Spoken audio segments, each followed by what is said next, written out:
Thank you for watching, liking, commenting, sharing, and subscribing right now. Approximately 2 hours, I'm going to be getting married to Diana. I posted a photo of the rings to Instagram and Flickr and Twitter, Google+, Facebook, so you can see those. The video is going to be broadcast live. It'll also be available after the fact for those who are registered Nomies. We will likely be sharing just still photos with everybody. The video will likely be reserved just for those who are a special part of our community. Yes, Nomies are really supportive of my business endeavors and personal life. Not to say that anybody who isn't a Nomie doesn't feel that way. But that being said, there's just certain parts of my life that I'd want to keep private, or at least to a tight-knit group of people. And certainly I expose a lot of my personal life online already. And I know that some people don't quite understand that I try not to blur the line between personal and professional, and sometimes it does happen. And I'm more than happy to share those moments, with certain people. But not everybody, as I have done in the past. So let me go ahead and welcome everybody. You watching on YouTube. Oh, 82 likes. This is like a record. I don't know how we've got this many views. I think everybody thinks I'm getting married during this video. It's not happening in this video. We've got to go to a courthouse and talk to a judge. Thank you, everybody. And it looks like IBM ThinkPad R51 says, congrats on your wedding, Chris. Thank you. Mr. King Naz, hello. All the best from Rob or R. Levine 42. We also have to say hello to Daniel Bushore, Sharpclaw, S. McGuire, Ben Tar, Matt Guru 15, Yamazaru Ninja, Joe Izzard, Metallic Squink, Brigitte, Bree, can never say your name right, Poimo, Brian M, Simba Magic Track, Browser Nerd, The Nitrum 24, Syrian 75, Squirrel, Fogarty, April Elise Martin, Jamie Bouch, Kyle K. It's business as usual. I am just a little nervous. Probably hopped up on more adrenaline than I'm used to. So you'll have to pardon as I have to take a few deep breaths. This isn't the actual event. It's just one event. In through the nose, out through the mouth. Lisa M. Card says, beautiful rings. Thank you very much. If you detect that I'm a little, it's because I'm just a little nervous, as I think everyone is, right before they get married.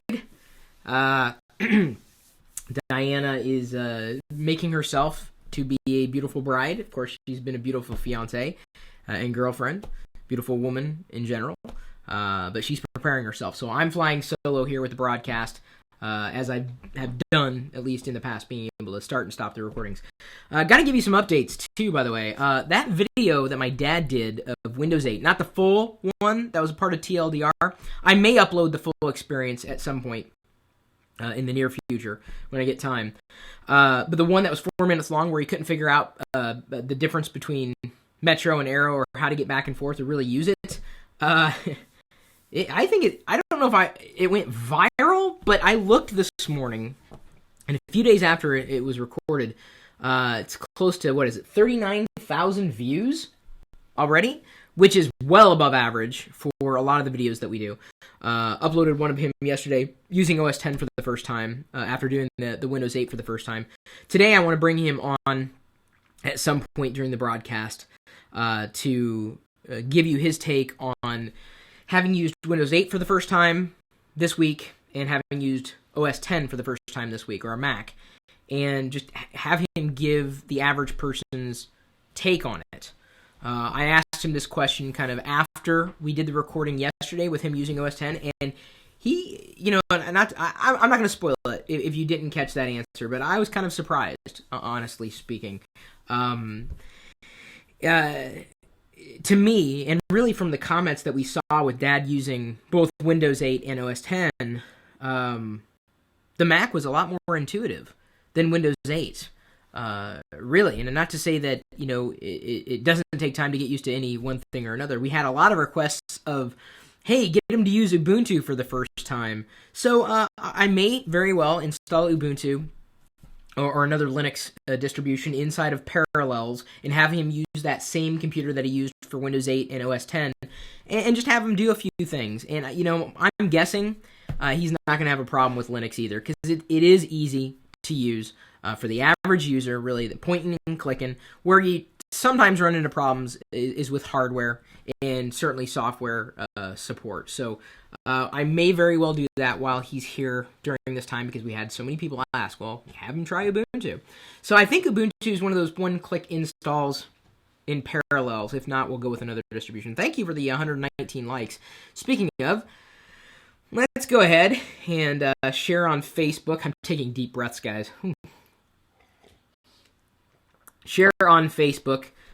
Tell everybody that we are broadcasting live here, and I'm noting today is the first day for the rest of my life.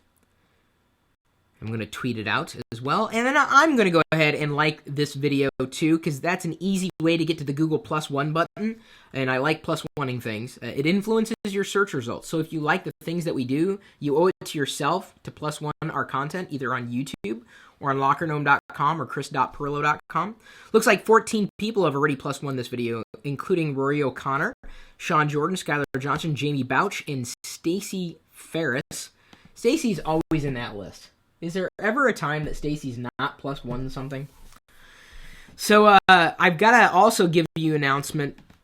The Nomi, the subscription that we're going to give away, I guess, remind me, at the end of this broadcast, one person is going to get an annual Nomi's subscription comped, just 1 year.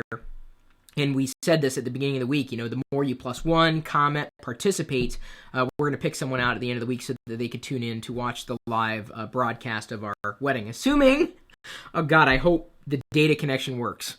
I hope. I'm praying. There's no Wi-Fi there, so it's either going to be Verizon or AT&T that would carry us through. Had a fun little... I haven't had a chance to really print this out. I wonder if I can do that easily from here. The Nomi's comic...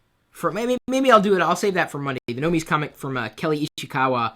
It was kind of cute. He's an amazing artist. He basically drew all these gnomes... looking through computer screens at Diana and myself, or at least our heads. It was really kind of fun. Who wins? I want to win, but I'm already a Nomi. Yes, Sharpclaw. Sorry, you cannot. You're not winning. So random giveaway, but based on participation and true to form. Matthew. I'm going to leave it there. I don't want to spoil any surprises. Gotta leave you guys hanging for the rest of this broadcast. Let's go ahead. And business as usual, now that I've +1 this video and that you have as well, and 145 likes later, maybe we should get married more often. I asked Diane if we can do that every month, maybe do a new wedding ceremony. Seems to be a popular thing to do with the community. So just trying to make you happy. That's all. I'm here for you. Let's go ahead and swing over to LockerGnome.com and take a look at one of the articles, the top article that we linked in the description for this particular live broadcast. And here's the title of it: Frolickin' Fridays for Swingin' Singles.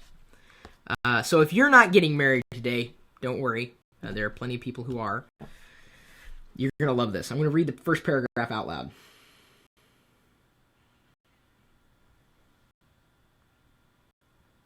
And yes, this is what I'm wearing to get married, with a little boutonniere, little silk. Maybe I should wear the boutonniere. Well, no, I'll wait. It'll be, I think, the first time I'd wear a flower in a YouTube video. There's a first.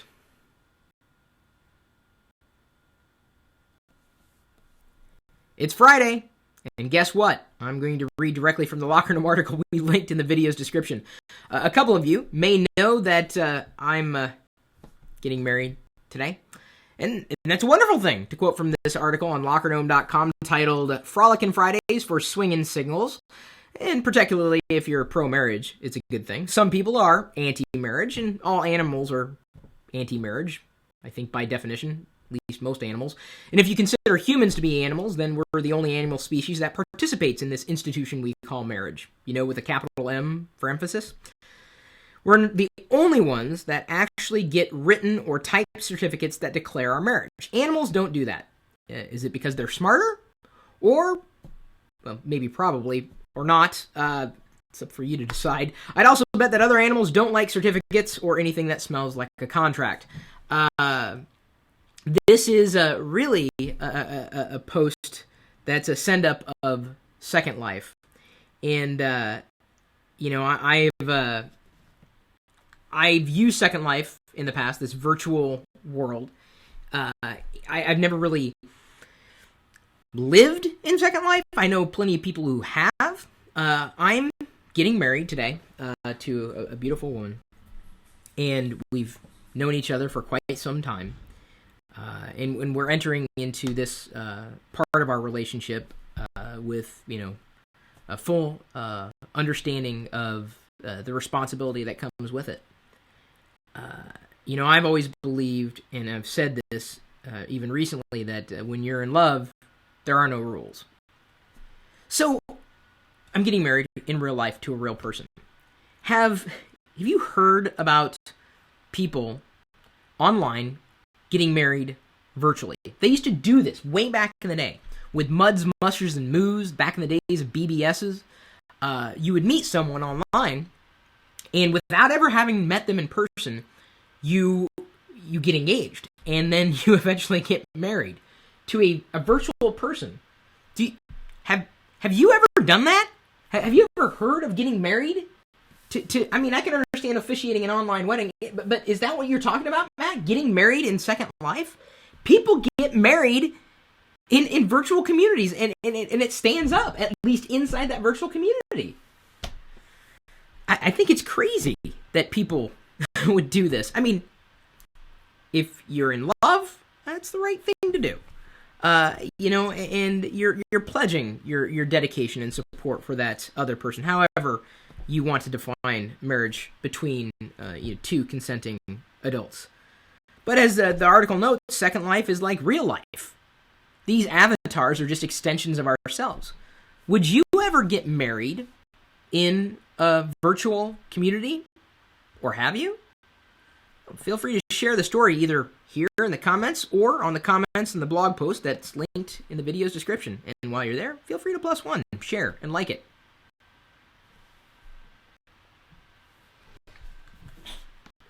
Can you believe people really do that? Squirrel had a Second Life marriage. That's crazy. I was once in a dysfunctional relationship with AOL. Well, that doesn't count, Kyle. Everybody's been there. I think that's what they call an abusive relationship. All right, so let's go ahead and move on to the next tale that we have. 5 big changes in Windows 8 that benefit desktop users. Okay, here we're going to do this video in conjunction. Dad, you sit. I want you to sit here because I'm going to read the article and I'm going to talk about the article from this side of the desk, and then you can respond to these big changes that in Windows 8 that could benefit you and how you feel about these big changes. Sound good? Okay. All right. I'm gonna have to start it here. Okay, everybody, welcome back to the floor, Dad or Joe Pirillo. I've actually got to get the I've got to get my. Hang on, just a second. Oh, Dad's. See, look at that. That's a dad. Now that's a dad. He is reading LockerGnome along with me. What's your excuse? What are you waiting for? Load LockerGnome. That's where the article is. Well, I don't know if everybody recognizes me in this shirt. Yeah. It's a simple shirt. So I'll help you out. What are you doing, Dad? Well, I don't have my Hawaiian shirt on, so I'm making a Hawaiian shirt. Okay. They're falling off. They're falling off? I don't know if stickies are really Hawaiian, so to speak. Say hello, everybody. Hello, everybody. So you too. I'm on your guys too, so I'm going to be there one of these days on the live stream. Oh yes, we've got, since Dad here is one of the registered gnomies, we connected him to IRC for the first time last night, so they'll be joining us in chat there soon. The article that was just published in LockerGnome today is titled 5 Big Changes in Windows 8 that Benefit Desktop Users. Now, you used Windows 8 for the first time just a few days ago. Yes. Beyond the problems of trying to get back and forth between Metro and Aero and some other confusions, like trying to put an app side by side with another is not really easy to do in Windows 8. But there are 5 big changes that could impact you, and I wanted to get your take, if you even understand what these changes are, since you are probably, there are more of you in this world than people like me or people in our general community. Okay. So feel free to talk to the camera there. Okay. The first big change, and this is really, to me, it's a really big change. There's a new task manager. It's been almost completely revamped. I currently don't particularly use well, I guess I do use a task manager. That's like a to-do list deal. It's more like the programs that are running on your system. So it looks a bit like this. There's a screenshot on the article. You've probably never used Windows Task Manager before. Never have. I have no need to use it. So you would use it to view your CPU usage, your memory usage, your disk usage, the speed of your computer that it's currently running at. I don't use that. Okay. Now, once in a while, I do go online and check the speed of my connection, just to see if that's working the way it should be. That doesn't really come with Windows 8, although there's a bandwidth monitor on Windows 8. Okay. Well, I might use that once I knew how. Okay. So the second one that's a really big change is enhanced security. What do you think about that? Well, security is a big issue with me, and the best way I feel for me to handle security is when I'm working on the computer, it's on, and when I'm not working on the computer, it's off. So that's kind of my own personal security. I would have to learn more about the security, because sometimes if you're talking about, like, if you set the security high, medium, that kind of thing, sometimes if you set that in the wrong place, it causes you problems on certain sites on the internet that you really choose to visit, and then something usually pops up on the screen that allows you to kind of temporarily bypass the security. Okay, the third one is improved startup times and faster performance. So now, I would like that in any computer, but then I'm still kind of, I'm DSL at home, so I like coming to Chris's because everything's so quick when we get on the computer here. But speed's good. I think the more speed, the better, especially as the technology makes all this stuff happen quicker.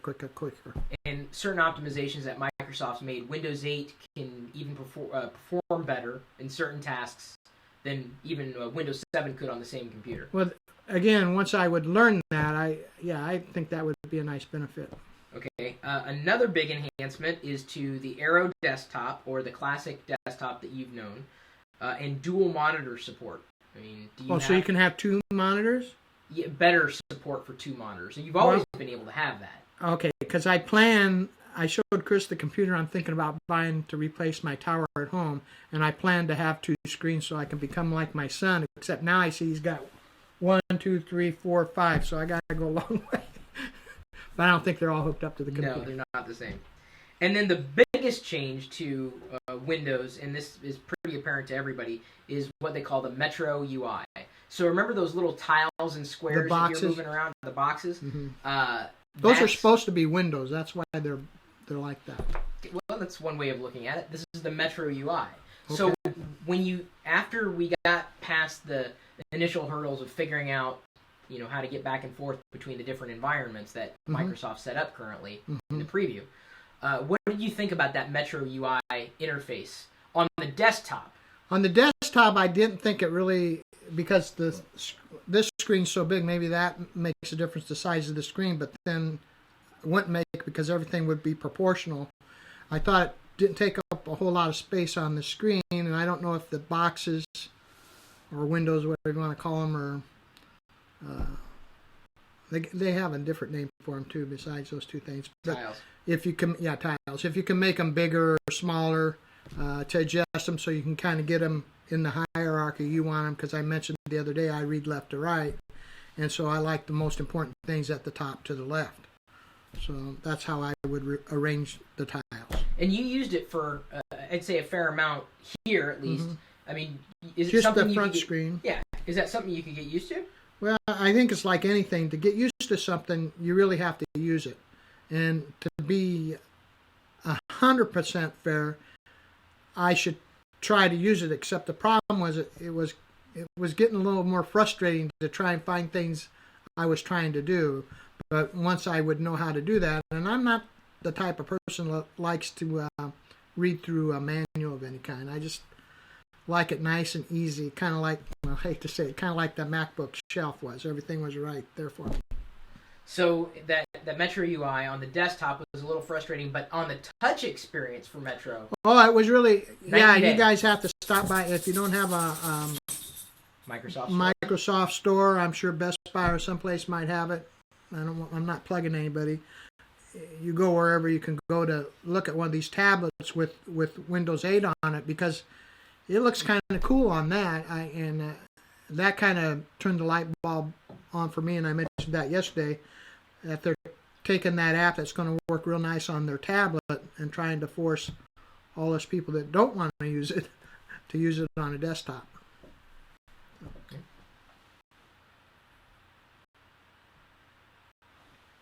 That's it. Good. That one. Then we'll have you back to. There's one more thing. Oh, I wanted your take on the.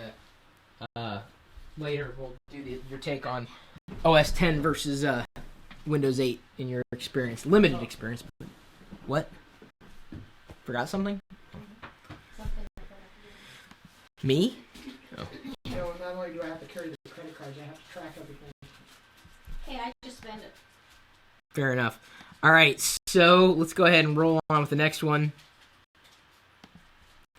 Mobile security for your Android devices. How many Android users we have out there? Any Android users? Anybody? Nobody? Nobody? Really? Hang on.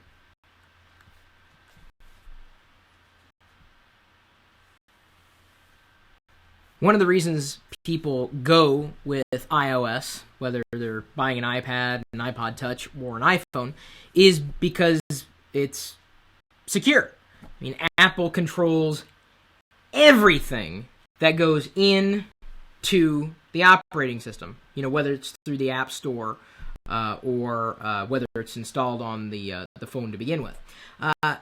You can, of course, install apps on your own. Using, like beta testing services, Test Flight that I know of is one of them, installing different profiles without jailbreaking. Or, of course, you could jailbreak and then circumvent the security measures that Apple has put in place that I would say benefits 99% of the people who use iOS devices. Android's been different, and Google's taken a completely different approach. Some would argue that this is open. And, of course, in being more open, they're also opening up potential attack vectors. Android is secure as an operating system, probably no more or less secure than iOS, but it's easier to circumvent the security measures put in place when you're using an Android device versus iOS. So my question to all you Android users, everybody's watching, because I'm not passing judgment at all. Do you use mobile security software for your Android devices? Something that could monitor what you're doing on the device, making sure you're not installing the wrong things. Do you ever need to make sure that, let's say, your apps are backed up? I mean, that's, I guess, in the range of security. So if something happens, you could always restore. Could you possibly have a need for safer web browsing? And if that's the case, I would say that mobile security software could be just as useful on any device, whether it was Android, iOS, or Windows Phone 8 or 7. Sorry, I'm sure it's going to be called Windows Phone 8 at some point in the near future. See, Jamie Bouch uses security on Android. But see, here's the thing. Even if you install all the right apps, if you're surfing the web and you click the wrong link, if your ISP or DNS service provider doesn't tell you, hey, you're about to click on a bad link, you could compromise your security. You could enter in a username and password on a website that is going to take it and go somewhere else with it. Well, this is one reason you might want to use security software on any mobile device, Android or iOS, and use it, potentially this app, a security app, as your primary web browser, if only because it's going to add that one extra layer of protection for you. I mean, of course, it's not going to stop you from getting bad emails. It's not going to stop you from clicking links. You're going to do that anyway. Hopefully, you're not just tapping and pointing willy-nilly, and certainly I would make sure that you were entering in any kind of information through legitimate apps. That's probably the biggest thing I would be worried about with now it's called Google Play. Used to be the Android market. That marketplace of apps. You could have 74 apps that all look official, but only one of them is. Android, or I should say Google, has done a fair job at cleaning up as much as they possibly could while still maintaining an open marketplace. But that's something which iOS users won't put up with at all. And a few have certainly snuck through their gates at some point, and they cleaned them up pretty quickly. Okay, let's see. Running a security app. Degrade performance on a newer dual-core devices. Won't notice it, but on my single-core phone, too much lag. Fair enough. Well, here's a question for you. How much is your security worth? We've got an article that's detailed a few options for all you Android users there on LockerGnome.com. It's linked in the video's description. And if you are an Android user or know of one, feel free to share it with them. The easiest way to do it is to press +1, tweet it, or like it on Facebook.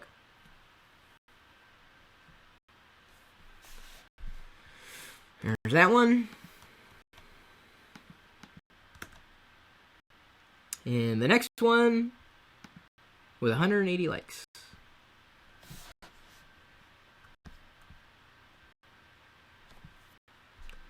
Are video games consuming our lives? Here we go.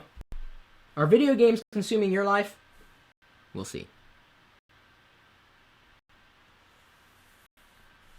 When was the last time you played a video game? Just admit it. It's okay. I don't care which video game you played. I don't care if it was something as simple as Bejeweled, Mom! Yes. Or Modern Warfare. Doesn't matter. When was the last time you played the game? Any game. If you're playing one right now while you're listening or watching this video, you probably have a problem. I'm not a doctor, but I like to pretend I am. No. It's not medical advice by any means. But did you realize that video games may be consuming your life? So we've got a guest blogger there on LockerGnome. We've got his article, Are Video Games Consuming Our Lives, linked in this video's description. You should see it above me or below me. Well, the virtual, not physically above me. There's a link somewhere. Click it. And this was written by Billy McGovern 12. And he'd quoted that 402 tweeted a while back, Modern Warfare 2 players have invested more than 1.75 billion hours. That's over 250,000 years, if you don't know how to do the math on that one, of Modern Warfare 2 gameplay on Xbox Live alone since release. Could you imagine if those 200,000 hours were dedicated to something that was a bit more, constructive? I'm not saying that video games are a complete waste of time. They're not. They increase your dexterity, your hand-eye coordination. They keep your brain running fast. There is absolutely a time and a place for video games. But when is it too many times? When is it too many places? 200,000 years. Whew, gone. And that's just one video game. Can you imagine how much time is wasted with Words with Friends? Or Angry Birds? Doesn't have to be a first-person shooter to be a video game. Any one of these indulgences could siphon away precious resources. I'm curious to know, with my audience, how much time, on a daily basis, if not weekly, do you spend playing video games? And why? Are you? I mean, yes, it's enjoyable, certainly, but is there nothing better that could be done with the time that you have on your hands, or is it just so much of an escape? And I'm asking this. This is a legitimate question, and I'm not passing judgment at all, because I do love video games. I absolutely do. I have plenty of them installed on either the Mac or iOS devices. You've seen my stack of PSP games and Nintendo DS games and Xbox games. Don't have many PS3 games or Wii games, but I do have a PS3 or a Wii. Why is it? I mean, I'm surrounded by games, but I just find myself that if I'm spending an hour on something, and there are rare occasions that if I can't do anything else with my time, I will pull myself into a game. Monster My Homework has been my favorite as of, the most recent few months, I guess. But then I beat every level, so it wasn't as much fun anymore. Not much replayability there. Why is it that you spend your time, or so much time, on video games? It's a legitimate question, not passing judgment at all. I just know that I'd rather be doing something else, I think, than spending my extra time with video games. Maybe even watching TV, movies, videos on YouTube, interacting with other people. I mean, that's much more enjoyable for me than a video game. Not to say that I don't play video games, because I absolutely do. So I'm just curious what the audience makeup is. Take a look at this article, Are Video Games Consuming Our Lives? Give us your perspective. Whether you leave a comment here on YouTube, or maybe you're watching this video as it's embedded on the article itself, and which point, please tell other people that we've done this article, possibly get their perspectives, and feel free to share it on social media, and then leave a comment if you've got a story, if video games are consuming your life, or if you don't believe that video games consume lives at all. I know some people have died from playing video games because they just didn't get up frequently enough. They died. Video games can kill people. It's not like the number one leading death of geeks. That's probably something else. But just curious to know what the community has to say about the questions that I've asked. All right.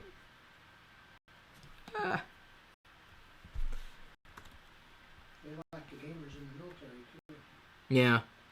Well, here's a good news. How to bring back the old start menu in Windows 8.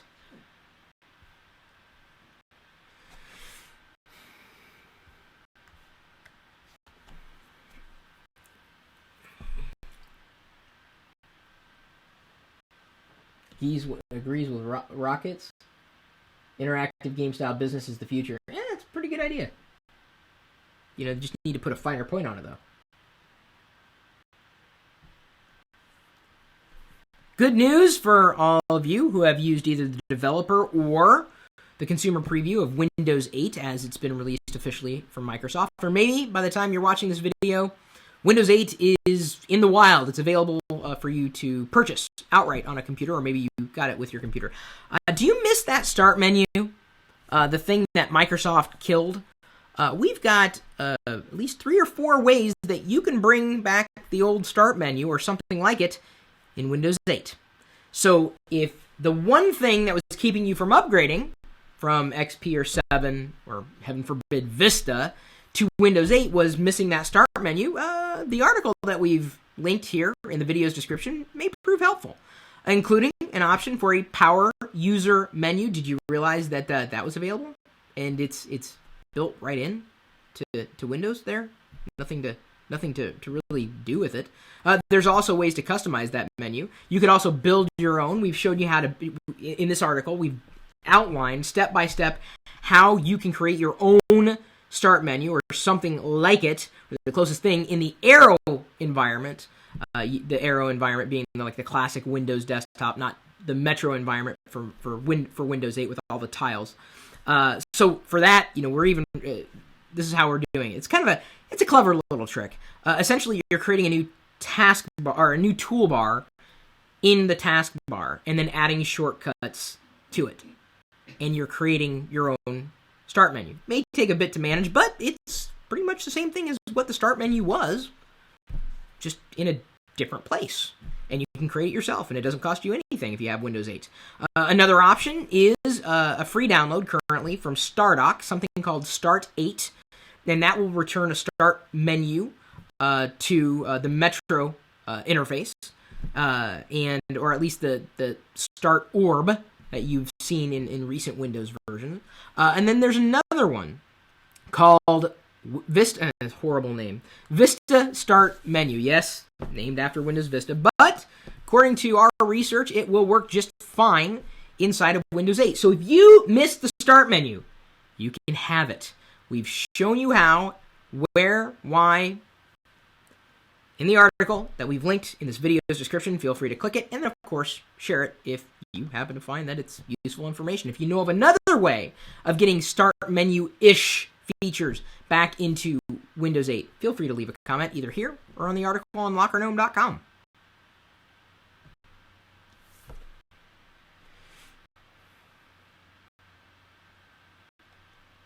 Sorry, sometimes I get caught in reading the comments because I think they're relevant, but then they're not.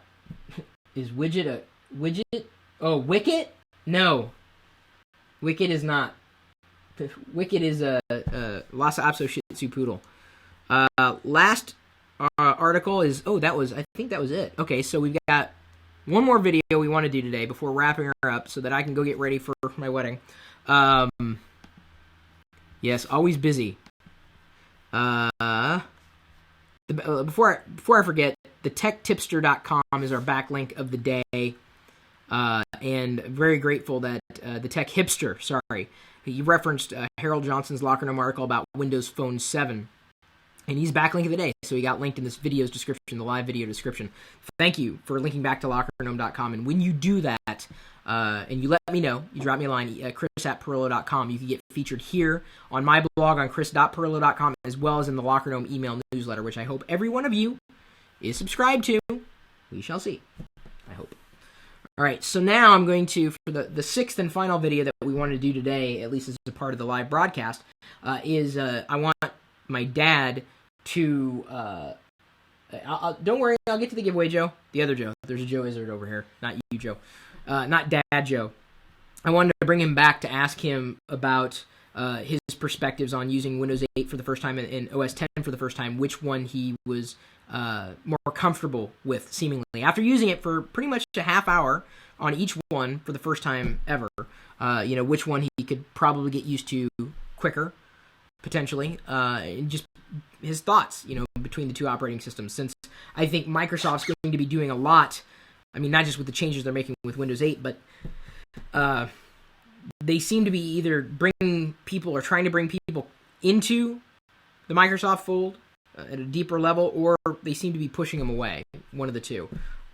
So with that, I'm going to invite Dad back to do this last video. Theoretically, if it works.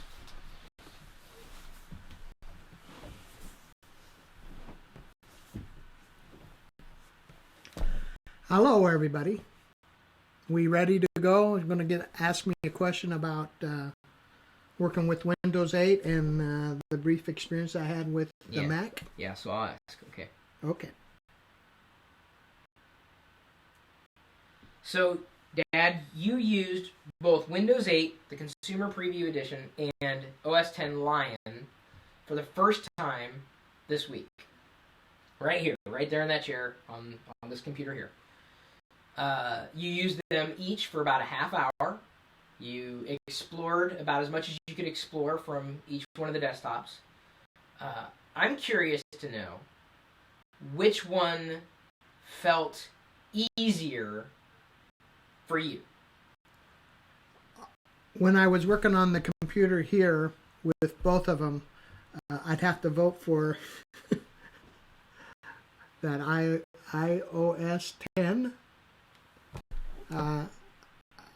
I guess I like seeing things I was familiar with, and again, I'm not sure that was by design or if that's just the way Mac has it set up. But it was nice seeing things that were familiar, even though they were new to me. and it was a whole new environment working on the screen, I could pick out, well, this is going to do this is going to do that, this is going to do this. Now, to get in and use the actual programs, that would be my next step of exploration in both.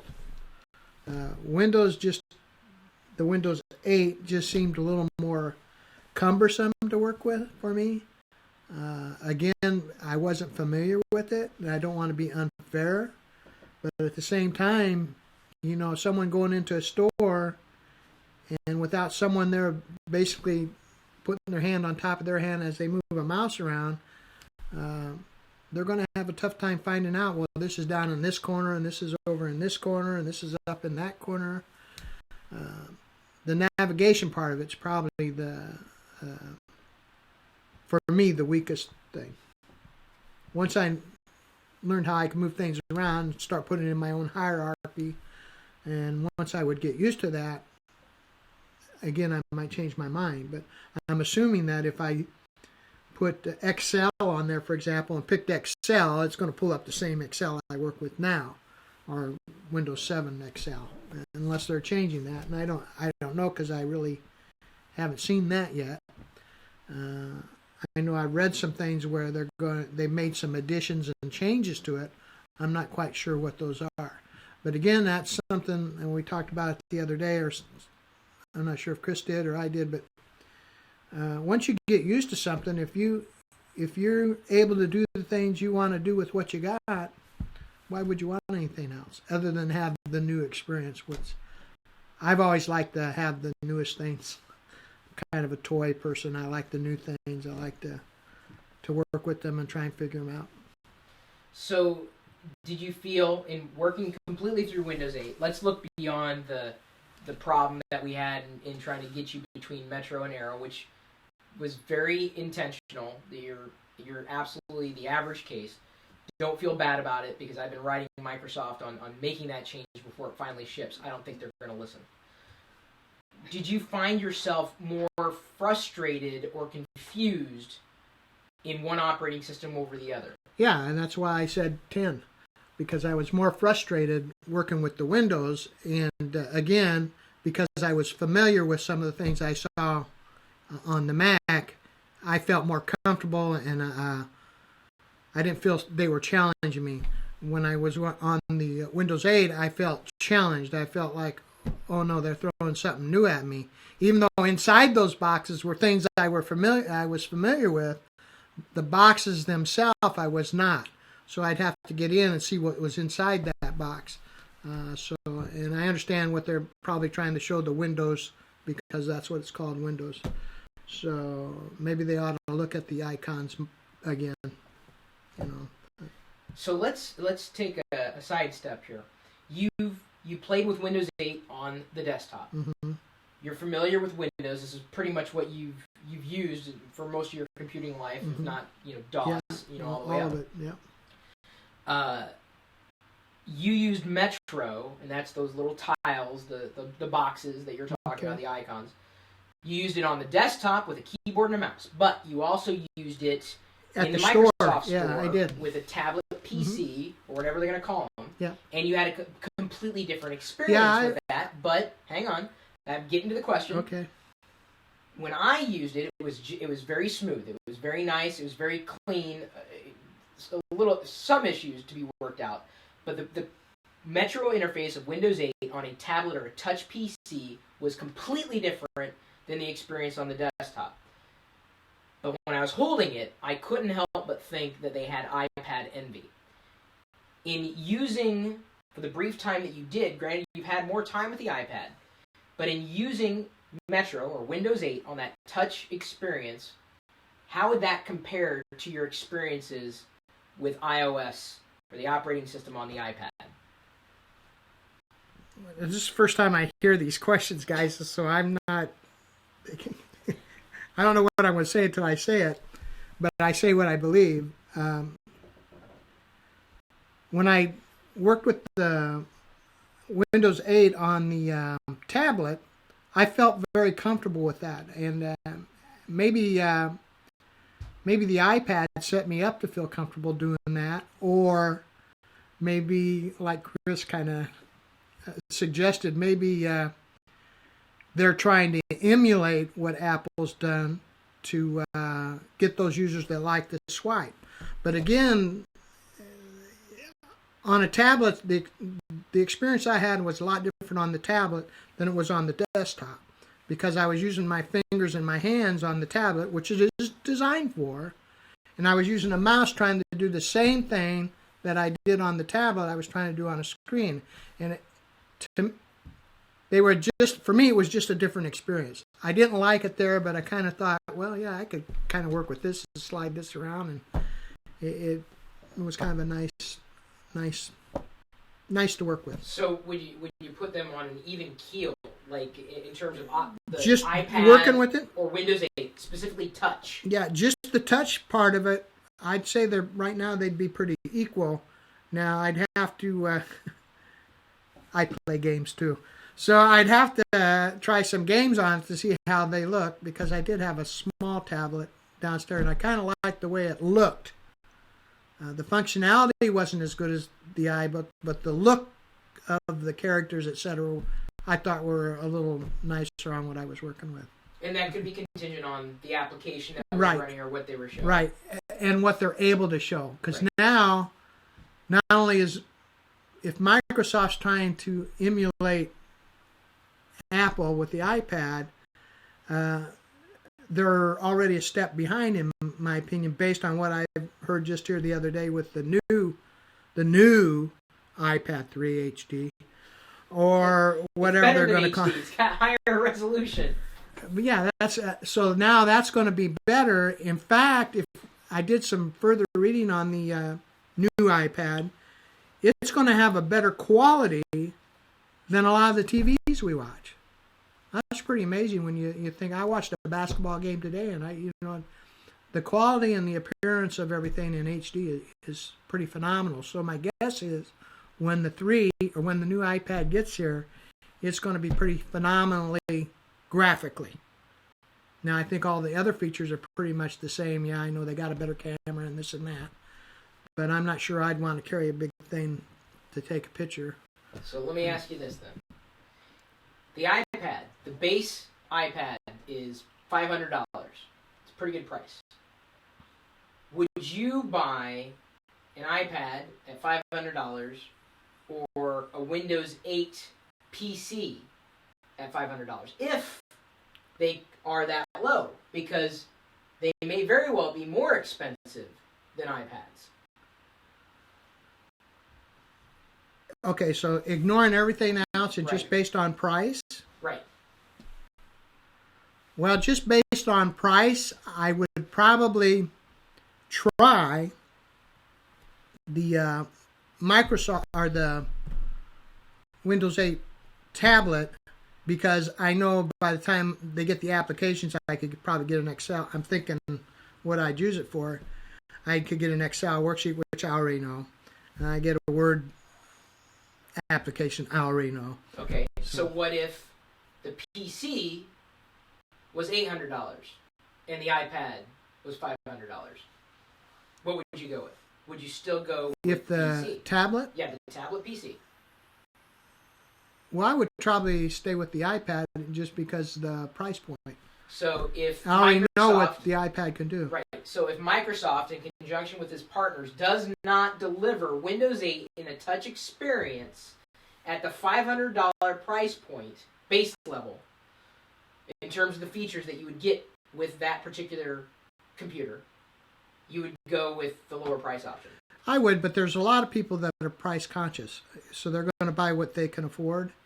I've always had the belief that in this world, and I hate to say it this way, but you get what you pay for sometimes. And so price point, though important, it shouldn't be the top important thing. You need to look beyond that.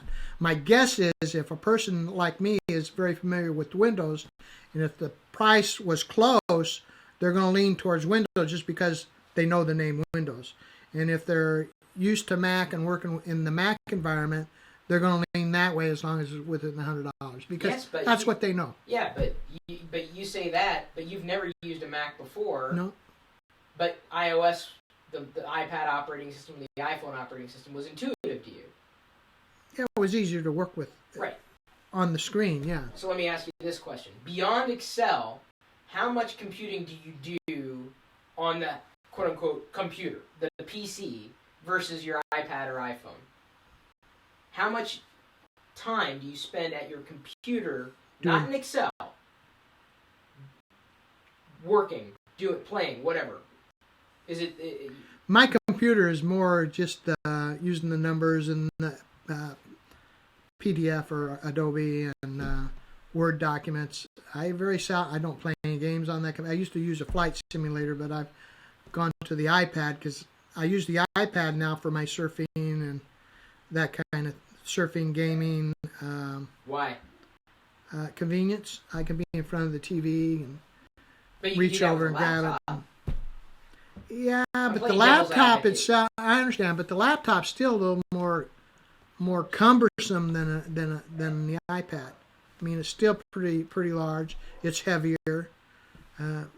My guess is the look, what you see is going to be pretty much the same, but I think it's just a lot more convenient to hold it in your hand. I can hold it with one hand, and not my arm won't get tired, and I can move.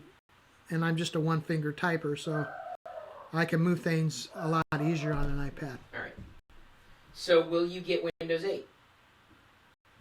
I'm not sure. I stayed away from Vista, and to be honest, I wouldn't have Windows 7 had XP still been available.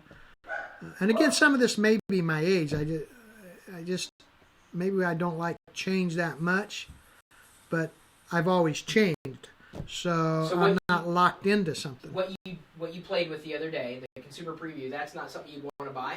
Not based on what I saw, no, because there was nothing there that tripped my trigger. So let me ask you this then: would you be willing to buy OS 10, not a Mac, the computer, the operating system? Would you be willing to buy that based on your experience? Yeah, if I was making a decision simply based on what I said here the other day and did 2 different days. On a desktop with a keyboard and a mouse. I would have went with the Mac because it just seemed easier to work with for me. Now, again, you got to get in there and learn and see what you can do and what you can't do. So. Anything else you want to say on the topic?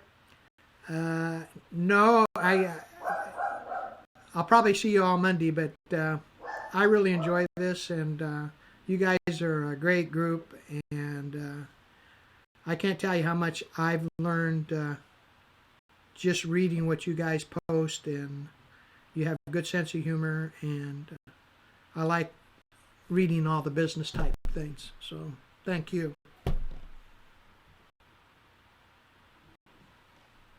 Yep.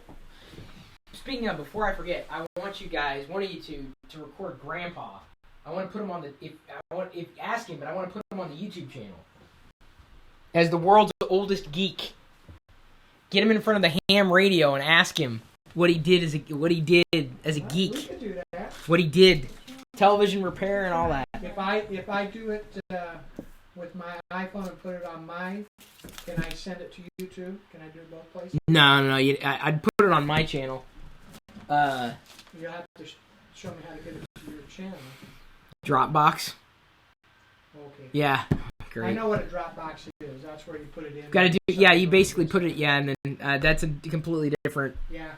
We'll figure it out. We can figure it out. Let's get it filmed first. Yeah, and then I can always keep it. Even if I put it, I can keep the film. Yeah, you can keep the video. Yeah. That's what I'm saying. But I thought it'd be interesting to put it the world's oldest geek. You know, I thought it'd be. You'd have to ask him. He'd get a kick out of it. But I tell him it'd be like better than TV. He'd be exposed to more people than lived in Des Moines. He'd probably like that. And everyone would love him. They tell him they love you. So. Not Grandpa Pirillo. No, it's Grandpa Lamberti. It's my maternal grandfather. So, speaking of family, I'm gonna leave you guys to go start my own. In just a few, an hour-ish. I'm gonna be getting married, and I think this is I should smooth out my hair. Me. Oh, you? No, I think he's talking to me. No, probably me. Mine's wild.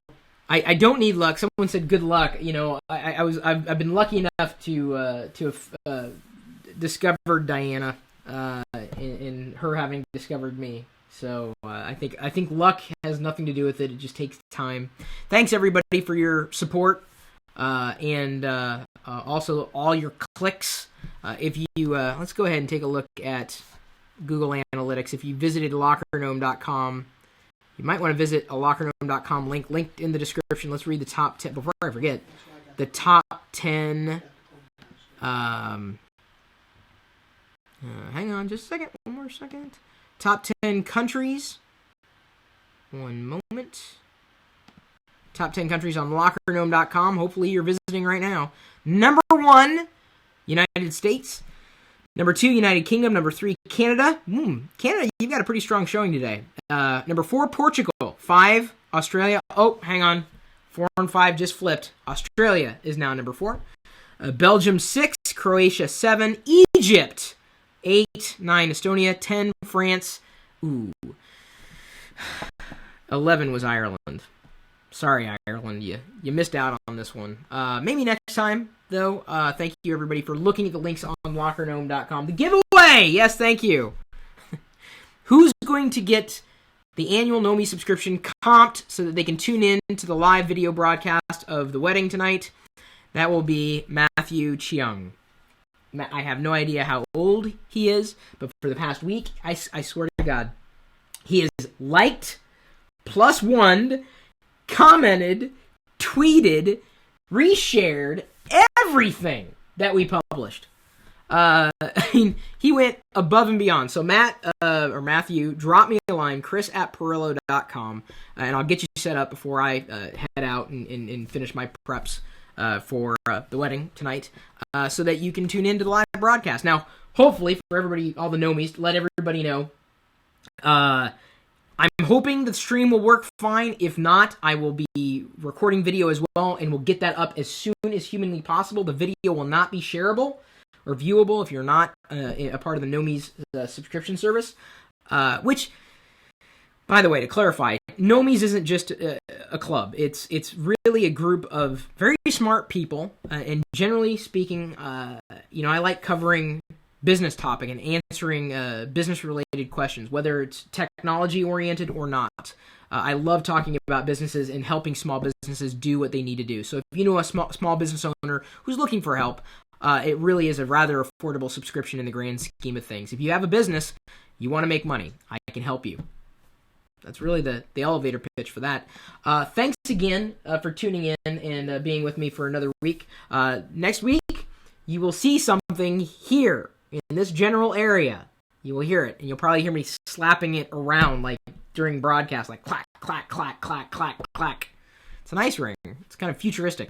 Did you do Nomies of the day? The Nomi of the day? Well, I think the Nomi of the day is the new one, Matthew Cheung. Okay. Yeah, man. So I put the photo. Here, I'll pull it up here. This isn't a great resolution, but there's my wedding band. I saw it. Diana saw it too. First thing she saw when I had it on was it kind of looks like something out of Star Trek, and that's exactly what I was thinking too when I saw it in the case. I'm like, it's exactly like Star Trek. Titanium ring, nice finish, and a little kind of a strip, a shine in the middle, and then her ring right there. So there's the rings that will be on our fingers soon-ish. Thanks again. If you haven't already, please stop by LockerGnome.com. Subscribe to our email newsletter, please. It's very important that you do so that you can stay in touch with what we're sharing.